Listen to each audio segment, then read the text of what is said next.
নমস্কার বন্ধুরা, ফিরে আসলাম আপনাদের সামনে আবার নতুন আরেকটা রেসিপি নিয়ে। আর দেখুন, হয়তো আপনারা ভাবছেন যে ডালিয়া দিয়ে বোধহয় কোনো পোলাওর রেসিপি আজকে আপনাদেরকে শেয়ার করতে চলেছি, কিন্তু একদমই নয়। এটা ডালিয়ার কোনো রেসিপি না, এটা অন্যরকম একটা কিছু আমি আপনাদেরকে শেয়ার করব আজকে। ভীষণই মজাদার হতে চলেছে, একদমই স্কিপ করবেন না, সঙ্গে থেকে পুরো ভিডিওটা দেখে নেবেন, সেটা ছোট্ট অনুরোধ রইল। আর দেখুন আমি কী দিয়ে তৈরি করছি সেটা আগে দেখিয়ে নিচ্ছি।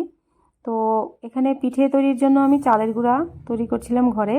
তো এইভাবে আমরা যখন চালের গুঁড়ো বানাই তো একটু চেলে নিতে হয়, যেহেতু শুকনো চালের গুঁড়োটা হচ্ছে। তো এইভাবে পাউডার হওয়ার পর কিছুটা দানা রয়ে গেল চালের, এটাকে আরও এক দুবার ঘোরালেই পরেই দেখবেন পাউডার হয়ে যায়। তো এটা আমি আর করব না, ওই দানাটা দিয়েই আজকের রেসিপিটা তৈরি করব। তো আমি প্রায় সময় এরকম করে বয়ামে ভরে রেখে দিই, এটা দিয়ে অনেক কিছুই বানানো যায়, পায়েস টায়েস অনেক ধরনের রেসিপি হয়। তো আমি একটু দেখানোর জন্য আপনাদের চেলে দেখালাম। তো আমি একটা ছোট্ট বাটিতে এক বাটি এটা নিয়ে নিলাম। এই এক বাটি ছোটো বাটির দিয়েই দেখবেন যে অনেকটাই হয়ে যাবে। তো চলুন দেখে নেবেন। এখন আমি কিছু সবজি আগে থেকে ভেজে তুলে নিচ্ছি। তো এখানে শীতের সবজি আছে, তো এখানে আলু, ফুলকপি, গাজর, বিনস এগুলো আছে। আপনাদের পছন্দ অনুযায়ী সবজি এভাবে কেটে ভেজে তুলে নেবেন। তারপর এক চামচ ঘি দিয়ে দিলাম এই প্যানেতেই, দিয়ে সেই চালের যে দানাটা সেটা আমি ভেজে নেব এখন। তো অবশ্যই এই সময় আঁচটা একেবারে কমিয়ে রেখে তারপরে এই কাজটা করতে হবে। তো দেখুন নাড়িয়ে চাড়িয়ে এটা যখন হয়ে যাবে এমনিতেই বোঝা যাবে, একদম ঝরঝরে হয়ে যাবে আর দানাটা কিন্তু একটু বড় বড় হয়ে যাবে, তখনই বোঝা যাবে এটা ভাজাটা রেডি হয়ে গেছে। আর আঁচ কমিয়ে রাখবেন আর অনবরত নাড়িয়ে যেতে হবে, নাহলে কিন্তু আবার নিচে লেগে যেতে পারে। আর একদমই আঁচটা বাড়ানো যাবে না, তাহলে আবার একটু বেশি লাল লাল হয়ে যাবে, তখন আবার রেসিপিটা ভালো লাগবে না। তো একটু হালকা কালার আসলে এটাকে আমরা বন্ধ করে দেব। তো ভীষণই ভালো একটা গন্ধও বেরিয়ে এসছে চাল ভাজা ভাজার ঘির সাথে। তো এখন এটাকে আমি একটা পাত্রে নামিয়ে নেব, তাহলেই হয়ে যাবে। তো দেখুন আমার এটা কিন্তু রেডি হয়ে গেছে। এবার আমি অন্য পাত্রে তুলে নেব এটাকে। তো আমি একটা অন্য পাত্রে তুলে নিলাম। এবার সেই প্যানেতে আমি একটু সাদা তেল দিয়ে দিলাম আর এদিকে বাদাম দিয়ে দিলাম, এক মুঠো চিনে বাদাম। তো এখন তেলটা গরম হয়ে গেছে, এবার বাদামগুলোকেও ভেজে নিতে হবে। আর বাদাম ভাজার সময়ও তেল গরম হয়ে যাওয়ার পর আমরা কিন্তু আঁচ কমিয়ে দিয়ে তারপর বাদামগুলোকে ভেজে নেব, তাহলেই বাদামটা খুব সুন্দর ভাজা হয়ে যাবে ভেতরটা সহ। তো এবার আমি বাদামটাকে সাইডে তুলে নিচ্ছি। আবার একটু তেল দিয়ে দিলাম, তারপর দিয়ে দিলাম গোটা গরম মশলা।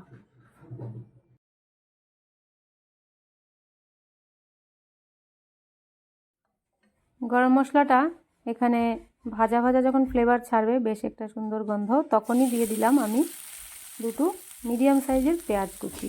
তো এগুলোকে আগেই কুচিয়ে রেখেছিলাম, তো দিয়ে দিলাম। তারপর এক টুকরো আদাকেও আমি এখানে গ্রেট করে রেখেছি একটা গ্রেটারের সাহায্যে, তো সেটাও আমি দিয়ে দিলাম। আর এখানে 4-5টে কাঁচা লঙ্কাকেও এভাবে লম্বা করে চিড়ে রেখেছিলাম, তো ওগুলোকেও দিয়ে দিলাম। তো লঙ্কাটা অবশ্য যে যার প্রয়োজন অনুসারেই দেবেন, যেমন ঝাল খাবেন বাড়িয়ে কমিয়ে নিতে পারবেন। দেখুন একটু ভাজা ভাজা হয়ে গেছে সবগুলোই। এবার আমি দিয়ে দেবো সেই চাল গুঁড়ো ভাজাটা। এবারে আমি এটা দিয়ে দিচ্ছি। আর আঁচ কিন্তু কমানোই থাকবে, বেশি বাড়িয়ে দিতে যাবেন না, তাহলে কিন্তু রান্নাটা ভালো হবে না। এবার আবার মিশিয়ে দিতে হবে সেই পেঁয়াজের সাথে সব কিছু। আর যেহেতু পেঁয়াজও ভাজা আছে আর চালের যে গুঁড়াটা সেটাও ভাজা, তো আর ভাজা করার কোনো প্রয়োজন নেই। আমি এখানে জল দিয়ে দিচ্ছি, তবে জলটা কিন্তু দেওয়াটা একটু অন্য রকমেরভাবে দিতে হবে, মানে অল্প অল্প জল দিয়ে আমরা ঢাকা দিয়ে এটাকে সেদ্ধ করব ঝরঝরে করে। তো লবণটাও আমি দিয়ে দিলাম স্বাদ অনুসারে, দিয়ে মিশিয়ে দিয়ে এখন এটা ঢেকে দেব। আর জলটা যদি আমরা একসাথে দিয়ে দিই তাহলে কিন্তু এটা কাদা কাদা হয়ে যাবে। তো আমি যেরকম ঝরঝরে একটা চাইছি সেটা আর হবে না, একেবারে দলা পাকানো থাকবে। তো এবার একটু সময় পরেই আমি উঠিয়ে দেখছি যে এটা কি হলো। তো বেশ একটা দলা পাকিয়ে গেছে, একদমই শক্ত শক্ত হয়ে গেছে। এটাকে একটু এভাবে ভেঙে দিলাম। তো এবারে দেখুন একদম ঝরঝরে আছে, কিন্তু সেদ্ধ হওয়ার একটু বাকি আছে। তো আমি আরও অল্প জল দিয়ে দিচ্ছি এখানে। তো এইভাবে জলটাকে বুঝে বুঝে অল্প পরে পরে দিলে এটা একদম ঝরঝরেভাবে সেদ্ধ হবে। তো মনে হচ্ছে যে একটু হলুদ দিলে কালারটা বেশ ভালো আসবে, সেজন্য এখন আমি একটু হলুদ অ্যাড করে দিলাম, তাহলে কিন্তু দেখতে ভালো লাগবে। তো প্রথম আমি হলুদটা ভেবেছিলাম হলুদ ছাড়াই করব, সেজন্য হলুদ দিইনি। এখন আমার মনে হচ্ছে যে হলুদ দিয়ে করলে বোধহয় এটা দেখতে বেশি ভালো লাগবে। আপনারা চাইলে এখানে কিন্তু হলুদ ছাড়াও করতে পারবেন। তো দেখতেই পাচ্ছেন হলুদ দেওয়াতে কত ভালো লাগছে দেখতে। তো এবার আর একটু সময় ঢেকে দেব। তো 5-7 মিনিটের মতো রেখেছিলাম। এবার এটাকে আবার এভাবে নেড়ে চেড়ে উল্টে পাল্টে দেবো। তো দেখুন 2-3 বারে জলটা দিয়ে দিয়ে এভাবে অল্প অল্প আঁচে এটাকে সেদ্ধ করতে হবে, তাহলে একেবারে ঝরঝরে হবে। তো আরও একবার আমি এটাকে ঢেকে দিলাম, একদম ঝরঝরে হয়ে যাবে, এখনও দলা পাকানো আছে সেজন্য। তো দেখতেই পাচ্ছেন অনেকটাই ঝরঝরে হয়ে এসছে। এবার আমি দেখব এটা প্রপার সেদ্ধ হলো নাকি। বেশি সময় লাগে না এটা, যেহেতু অনেকটাই ছোট ছোট দানা মতো হয়ে গেছে চালটা, তো সেদ্ধ হতে বেশি সময় লাগে না। 2-3 বারে একটু একটু ছিটে ছিটে জল দিয়ে দিয়ে করে নেবেন। তো দেখুন একেবারে সুন্দরভাবে সেদ্ধ হয়ে গেছে। এবারে আমি একটু চিনি দিয়ে দিচ্ছি এখানে, চিনিটা দিলে বেশ ভালো লাগবে খেতে। তো দেখুন আমি এখন একটু গরম মশলা দিয়ে দিচ্ছি 2 চামচের মতো, এতে করে ভালো একটা ফ্লেভার আসবে। এখন দিয়ে দিচ্ছি সবজি যে ভেজেছিলাম আগে থেকে সেটা। এবার খুব ভালো করে সব মিশিয়ে দেব একসাথে।